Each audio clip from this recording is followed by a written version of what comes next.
జై శ్రీరామ్ అందరికీ నమస్కారం. వెల్కమ్ టు న్యూస్ అఖండ. నేను మీ కస్తూరి శ్రీధర్. మిత్రులారా, రాహుల్ గాంధీ ఎంత గొప్పడో మీకు తెలుసు కదా. ఆయన ఎంత మహానుభావుడో. ఆయన గురించి ఒక 2 ఎగ్జాంపుల్స్ చెబుతానే ఇంకో పక్క నిజంగా మన దేశం కోసం పోరాడినటువంటి స్వాతంత్ర సమరయోధులు ఎవరు అనేది ఈ న్యూస్ ద్వారా మీకు చెప్పే ప్రయత్నం చేస్తా. మీకు తెలుసు అనుకోండి, అది వేరే విషయము.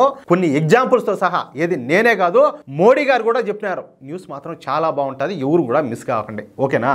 రాహుల్ గాంధీకు తమ కుటుంబం గురించి తప్ప మన దేశ స్వాతంత్ర సమరయోధుల గురించి పెద్దగా తెలియదు. నిజం చెప్పాలంటే మన దేశానికి స్వాతంత్రం ఎప్పుడు వచ్చిందని చెప్పి టక్కమని అడిగినాం అనుకోండి, ఈ రాహుల్ గాంధీని కానీ అడిగితే ఆ మాట కనుక సమాధానం ఉండదు అనాలి.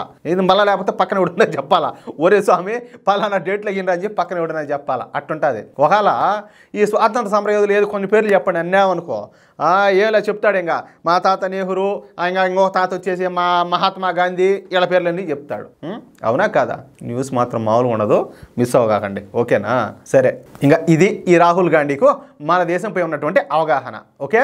అందుకే రాహుల్ గాంధీ మన స్వాతంత్ర సమరయోధులైనటువంటి వీర సావర్కర్ గారి గురించి అవాకులు చవాకులు బెల్లినాడు.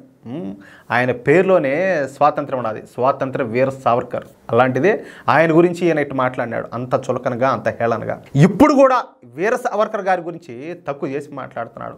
వీర సావర్కర్ కంటే తన ముత్తాత ఎవరా చెప్పినా కదా, మన కూడా ఒక న్యూస్లో చెప్పిన, ఆయన మామూలుగా కాదు, చైనా వచ్చి మన దేశం మీద యుద్ధం చేస్తామనే కానీ ఈయన ఆడుకోపోయినాడు అన్నట్టు గుర్తున్నది కదా మీకు. ఎంతసేపటికి ఈయన చేసే యుద్ధాలు, ఈయన చేసే దౌత్యపరమైన నీతి, ఆ కథ, ఆ మీటింగులు అవి వేరు. ఆయన చేసినట్టు వాళ్ళ తాత ఈయన గొప్పగా కనపడతాడు. ఎందుకు గొప్పగా కనపడ్డాడు? ఏది మేము తిరిగే దేశాలు ఏంది, మేము చేసేటటువంటి చేపించుకునేటటువంటి ఆ పనులేంది ఏందనుకున్నారు మీరు. కానీ నిజం లేకొస్తే వీర సావర్కర్ గారు 27 సంవత్సరాల పాటు కఠినమైనటువంటి జైలు జీవితం గడిపినారు. అది కూడా అండమాన్లోని సెల్యులర్ జైల్లో. కానీ రాహుల్ గాంధీ ముత్తాత ఏంటంటే ఎవరా, ఈ జవహర్లాల్ నెహ్రూ కేవలం 1 సంవత్సరం పాటు జైలు జీవితం గడిపినాడు. అది కూడా ఎట్లా తెలిసిన మామూలుగా ఉండదు, సకల భోగాలు విలాసవంతంగా ఏదో గెస్ట్ హౌస్లో ఉన్నట్టు ఉంటుంది. అట్టాడు దాంట్లో ఈయన గడిపినాడు. వీళ్ళు మళ్ళా స్వాతంత్రం కోసం మేము పోరాడినామని చెప్పి చెప్పుకోవడం. సరే, నిన్న మన దేశ ప్రధాని నరేంద్ర మోడీ గారు ఫ్రాన్స్ పర్యటనకు వెళ్ళిన సంగతి మీకు అందరికి కూడా తెలిసిందే. ఫ్రాన్స్ అనగానే మనకు ముందుగా గుర్తొచ్చేది ప్యారిస్ అన్నమాట. అయితే ప్యారిస్ తర్వాత ఫ్రాన్స్లో ఉన్న అతిపెద్ద నగరం పేరు మార్సెయిల్. ఈ మార్సెయిల్ అనేది అతిపెద్ద ఓడరేవు నగరం. ఇది 241 చదరపు కిలోమీటర్ల మేర విస్తరించి ఉన్నటువంటి ఈ నగరంలో నివసించే జనాభా ఎంత తెలిసినా దాదాపుగా 40 లక్షల మంది. అయితే ఈ మార్సెయిల్ నగరానికి ఒక విశిష్టత ఒకటి ఉన్నది. అదేందయ్యా అంటే 1910లో మన వీర సావర్కర్ గారిని బ్రిటిష్ సైనికులు బంధించి మోరియా అనే నౌకలో భారత్ తీసుకువస్తున్నారు. అయితే ఈ మోరియా నౌక సరిగ్గా ఈ మార్సెయిల్ నగరానికి చేరుకోగానే ఆ సమయానికి మన వీర సావర్కర్ గారు విజయవంతంగా సక్సెస్ఫుల్గా ఈ బ్రిటిష్ సైనికుల నుంచి తప్పించుకొని ఈ మార్సెయిల్ నగరంలోకి ప్రవేశం చేశాడు. ఇక ఆ సమయంలో మార్సెయిల్ ప్రజలు మరియు మార్సెయిల్ సామాజిక ఉద్యమకారులు మన వీర సావర్కర్ గారికి అండగా నిలబడినారు. ఎంత గొప్ప విషయం చూడండి. వీర సావర్కర్ గారిని బ్రిటన్కి అప్పగించకుండా మన వీర సావర్కర్ గారి తరఫున పోరాడినారు. అందుకే మన దేశ స్వాతంత్ర సమరంలో ఈ మార్సెయిల్ నగరానికి కూడా విశిష్టత అయితే ఏర్పడింది. ఎంత చూడు, ఈయన ఎవరా, మన మహానేత ఎవరు, మన దేశ ప్రతిపక్ష నాయకుడు వీర సావర్కర్ గారిని వ్యతిరేకిస్తున్నాడు, నోటుకు వచ్చేట్టు మాట్లాడుతున్నాడు. అట్టాడిది మనం తెల్లోళ్ళు అని చెప్పి మాట్లాడతాం కదా, ఎవరు ఈ ఫ్రాన్స్కి చెందినోళ్ళ ఓళ్ళు ఈయన కాపాడి ఆయనకు అండగా నిలబడినారు.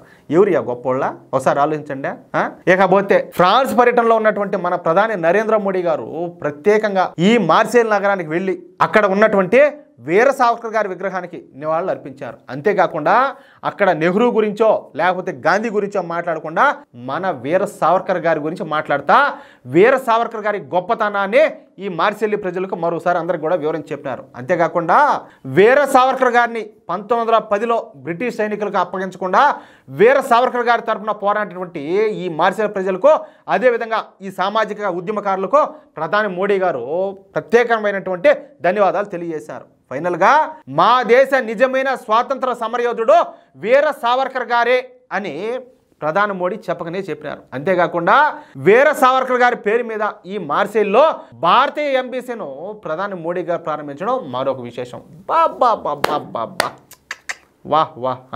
దీంతో వీర సావర్కర్ గారికి విదేశాల్లో కూడా ప్రధాని నరేంద్ర మోడీ గారు ఇస్తున్నటువంటి విలువను, గౌరవాన్ని చూసే కాంగ్రెస్ పార్టీ నాయకులు అయితే తట్టుకోలేకపోతారు. ఎట్ట తట్టుకుంటారు?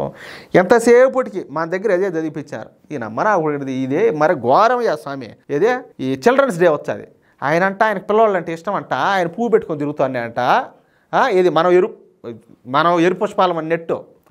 ఏంది కథలన్నీ కూడా ఏం చెప్పినారు యా స్వామి? కాదు, ఇప్పుడు స్వాతంత్రం కోసం పోరాడారు వీళ్ళు. ఏడన్నా వీళ్ళు దెబ్బలు తిన్నట్టు కానీ ఏమన్నా ఉండదా? మరి నిజంగా స్వాతంత్రం కోసం సాయుధ పోరాటం చేసిన వాళ్ళంతా ఎందుకు కనుమరుగైపోయినారు? మరి వీళ్ళేమో చరిత్రకి ఎక్కినట్టు వీళ్ళేదో అంతా వీళ్ళే నెత్తినేసుకొని అంతా వీళ్ళే చేసినట్టుగా వీళ్ళు దేశాన్నే వెళ్తారే సంవత్సరాల పాటు, దశాబ్దాల పాటు. ఏంది నాయన ఇదే? నాయన దయచేసి మన చరిత్ర మనం తెలుసుకోవాలా, లేకపోతే పందిని నంది అనిపించారు మన దగ్గర వీళ్ళు. ఏమంటారా? అవునా కాదా నేను చెప్పింది? మిత్రులారా, నేను చెప్పింది కరెక్ట్ అని చెప్పి మీకు అనిపిస్తే, ఈ న్యూస్ మీకు నచ్చినట్లయితే ఖచ్చితంగా ఈ న్యూస్ నలుగురికి షేర్ చేయండి. అలాగే ప్రతి ఒక్కరు కూడా మీ యొక్క అమూల్యమైన అభిప్రాయాలను కామెంట్ రూపంలో తెలియజేయండి. ఇంతవరకు మన ఛానల్ సబ్స్క్రైబ్ చేసుకోకపోతే సబ్స్క్రైబ్ చేసుకోండి. ప్లీజ్ సపోర్ట్ చేయండి. జై శ్రీరామ్.